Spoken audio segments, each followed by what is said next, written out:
பட்டிருக்கிற வார்த்தை பார்த்தீங்கன்னா, என் தேவனே ஏன் என்னை கைவிட்டீர். இந்த வார்த்தைக்காக கண்களை மூடி ஜெபம் செய்வோமா? சர்வ வல்லமையுள்ள எங்கள் நல்ல தகப்பனே, அப்பா, இந்த நேரத்தை உம்முடைய கரங்களில் ஒப்பு கொடுத்து நான் செபிக்கிறேன். கர்த்தர் ஆண்டவரை பேசுவீராக, அடியனை மறைத்துக் கொள்வீராக. பேசுகிற வார்த்தை ஆண்டவரே ஒவ்வொரு பிள்ளைகளோடும் நீர் ஆண்டவரே அவர்கள் எழும்பத்தக்கதாக தேவனுக்காக ஜீவித்தை ஆண்டவரே நீர் தரும்படியா இந்த வேளையில் நாங்கள் செபிக்கிறோம். கர்த்தர் எல்லாவற்றையும் நேர்த்தி அழகாய் நடத்துவீராக. இயேசுவின் நாமத்தினால் பிதாவே, ஹல்லேலூயா.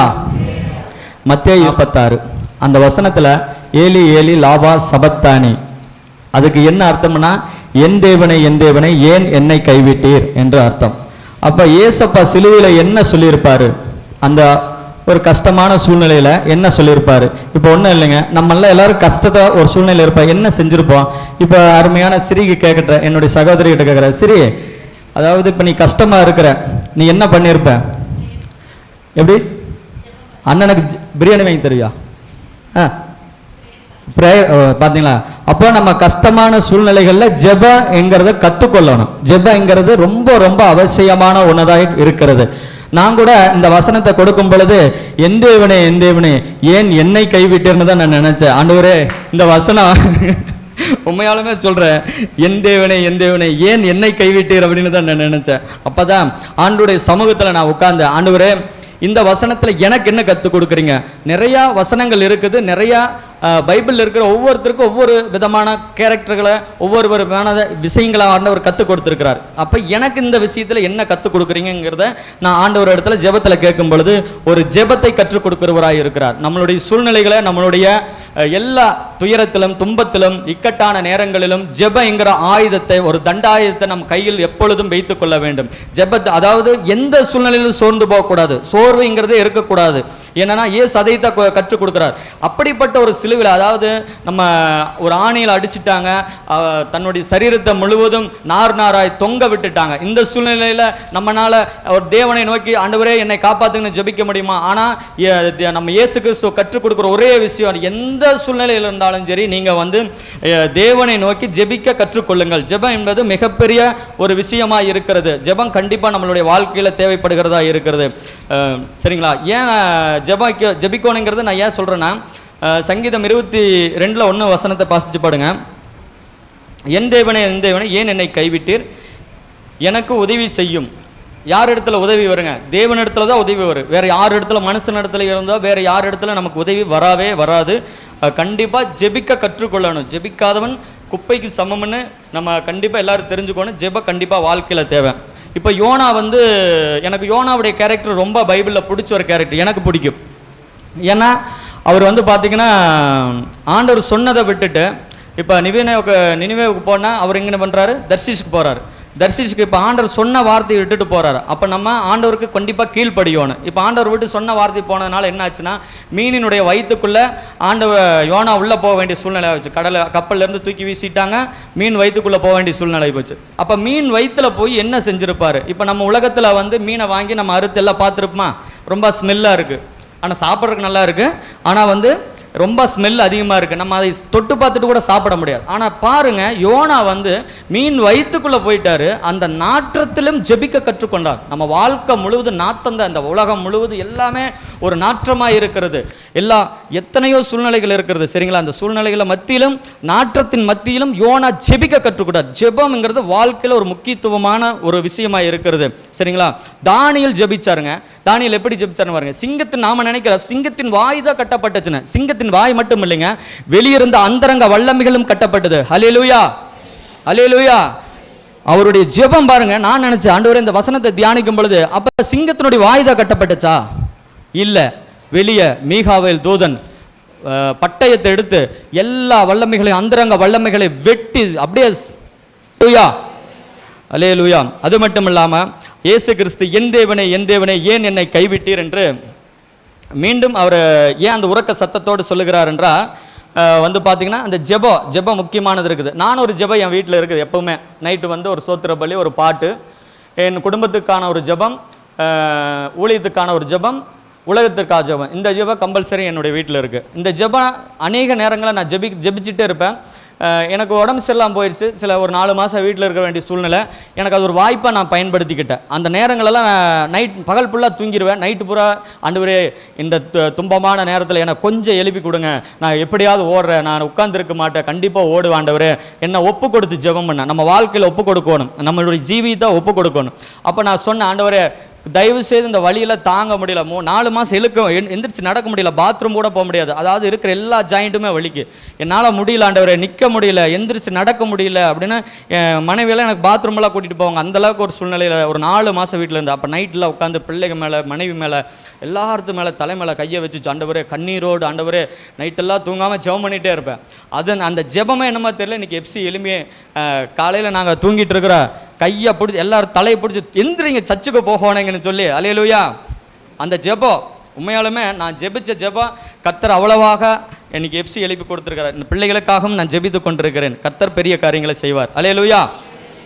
2வது, என் தேவனே என் தேவனே ஏன் என்னை கைவிட்டீர் என்று 2வது பாயிண்ட், விசுவாசத்தை கற்றுக் கொடுக்கிறார் இயேசு. அந்த சூழ்நிலையில் இப்போ துன்பமான நேரத்தில் நமக்கு ஒரு விசுவாசம், கண்டிப்பாக விசுவாசம். இயேசு யாருங்க?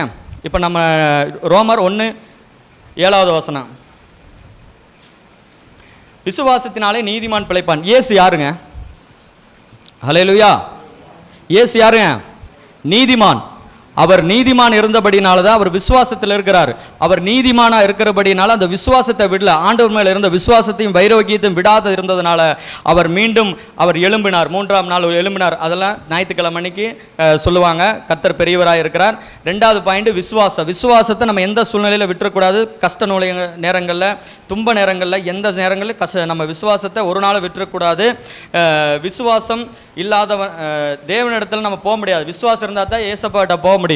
இப்போ நான் நினைக்கிறேன், என் தேவனே ஏன் என்னை கைவிட்டீர் என்கிறாரு. இப்போ ஆதியில் ஆண்டவர் ஜீவ சுவாசத்தை நமக்குள்ள வச்சிருக்கிறாரு. அப்போ ஜீவ சுவாசத்தை எடுக்கணும்னா யார் இடத்துல நமக்கு ஒப்பு கொடுக்கணும்? தேவனிடத்தில் ஒப்பு கொடுக்குறாரு. அப்போ ஏசப்பா சொல்கிறார், என் தேவனே ஏன் என்னை கைவிட்டார். ஏசப்பா தன் ஜீவனை உருவுறாரு. ஒரு நிமிஷம் உருவி விடுறாரு. உருவி விடும்போது அந்த சத்தத்தை அவர் இயேசு கிறிஸ்து சொல்கிறார், என் தேவனே ஏன் என்னை கைவிட்டீர் என்கிற அந்த நேரத்தை அவர் உறக்க சத்தம் இருக்கிறார். சரிங்களா? நம்மளுடைய வாழ்க்கையில் விசுவாசம் ரொம்ப முக்கியம். விசுவாசமே இல்லாமல் இருக்கக்கூடாது. எல்லா நேரங்களிலும் விசுவாசமாக இருக்கணும். இப்போ முதல் பாயிண்ட் ஜெபம், 2வது பாயிண்ட் பார்த்தீங்கன்னா விசுவாசம். 3வதாக இயேசு கிறிஸ்து எதை கற்றுக் கொடுக்கிறவராக இருக்கிறார். அவர் சிலுவையிலே வெற்றியை கொடுத்து சொல்லுகிறார். வெற்றி நம்முடைய வாழ்க்கையில் வராது. ஒரு நாள் கிறிஸ்துவை தேடி யாராவது வீழ்ந்தவங்க யாராவது இருக்கிறாங்களா? யாருமே கிடையாது. எல்லாருமே கிறிஸ்துவை நம்பி தான் இந்த இடத்துல இருக்கிறோம். இப்போ கிறிஸ்துவனுடைய வாழ்க்கை நமக்கு கண்டிப்பாக வெற்றியை தரும்ங்கிறது எல்லாருக்கும், நம்மளுடைய சூழ்நிலைகளில் எல்லாருக்கும் தெரியும். எத்தனையோ கஷ்ட நேரங்கள், துன்ப நேரங்கள், எல்லா நேரங்களும் நமக்கு வெற்றியை ஜெயமாய் மாற்றி கொடுக்கிறவர் இயேசு கிறிஸ்துவாக இருக்கிறார். ஹல்லேலூயா, ஹல்லேலூயா. இப்போ வெற்றியை கொடுத்தார் இல்லைங்க. ஹல்லேலூயா. இப்போ ஆதியில் நமக்கு ஆண்டவர் எதை கொடுத்தாருங்க? வார்த்தையால் தானே இந்த பூமி எல்லாத்தையும் படைச்சாரு. வார்த்தை நல்லா ஞாபகம், வார்த்தையால் தான் இந்த பூமி ஃபுல்லாமே படைச்சிருக்கிறார். வார்த்தை தான் ரொம்ப முக்கியம். நான் கூட நினச்சேன் சமீப நாட்களில் எனக்கு இவங்க ஒரு பாராட்டு செய்வாங்களா அப்படிங்கிற மாதிரி நான் நினச்சேன். அப்போ பாஸ்டமாகிட்ட சில நேரங்களில் அது ஏதோ தெரியல, அந்த நேரத்தில் பாஸ்டமாகிட்ட ஒரு ஆலோசனை கேட்க வேண்டிய சூழ்நிலை இருந்தது. அப்போ ஒரு ஆலோசனை கேட்டேன், பிரதர் நம்ம செய்கிற ஒவ்வொரு காரியம் கர்த்தருக்காக மட்டும்தான், வேற யாருக்காகவும் இல்லை. நீங்கள் வார்த்தையை மட்டும் பிடிச்சிக்கொள்ளுங்க, மனுஷனை ஏன் பார்க்குறீங்க அப்படிங்கிற ஒரு ஆலோசனை கொடுத்தாரு. எனக்கு உண்மையாலுமே ஆமாம் இல்லை, நம்ம மிஸ் பண்ணிட்டோம் ரொம்ப வார்த்தை. ஏன்னா சபையில் நம்ம செய்கிற வேலைகளுக்கு நம்ம ஒன்றும் பாராட்டு தேவையில்லை இல்லைங்க. அவருடைய வார்த்தையை நம்ம பிடிச்சிக்கணும். ஒரு நிமிஷம் நம்ம மனுஷன் யோவேல நம்ம பாராட்டுவார், பாலாஜி நம்ம பாராட்டுவார், ராஜேஷன் நம்ம பாராட்டுவார்னு ஒரு நாளும் நம்ம நினைக்கக்கூடாது. நம்ம செய்கிற ஒவ்வொரு காரியமும் கர்த்தருக்காக மட்டும்தான், எந்த மனுஷனுக்காகவும் இல்லை. வார்த்தை ரொம்ப முக்கியம், ரொம்ப முக்கியம். வார்த்தை ரொம்ப முக்கியம். ஏன் நான் வார்த்தை ரொம்ப முக்கியம்னு சொல்கிறேன்னா, ஆதியில் தேவன் பூமி எதனால் படைச்சாருங்க? வார்த்தையினால் முடிச்சார். முடிக்கும் போது 7 வார்த்தைகளை கொண்டு தான் முடிச்சிருக்கிறாரு. அவர் ஒரு நாளும் பொய்யுரையாத தேவன்.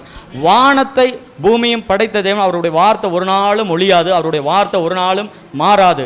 ஆதியில் வார்த்தையினால் பூமியை படைச்சாரு. அவருடைய வாழ்க்கையை முடிச்சு போகும் பொழுதும் அவர் வார்த்தையை நம்ம மத்தியில் கொடுத்துட்டு, இந்த வார்த்தையின்படி நடங்க, இந்த வார்த்தையின்படி நில்லுங்க, தாழ்மையாக இருங்க, ஜெபம் பண்ணுங்க, விசுவாசத்தில் இருங்க, வெற்றி கண்டிப்பாக வரும்னு ஆண்டவர் இந்த வேளையில் உங்களோடு பேசுகிறார். கர்த்தர் இந்த வாய்ப்பை கொடுத்ததுக்கு நன்றிகளை எடுக்கிறேன். அது மட்டும் இல்லாமல் நான் ஒரு விஷயத்தை சொல்லுகிறேன்.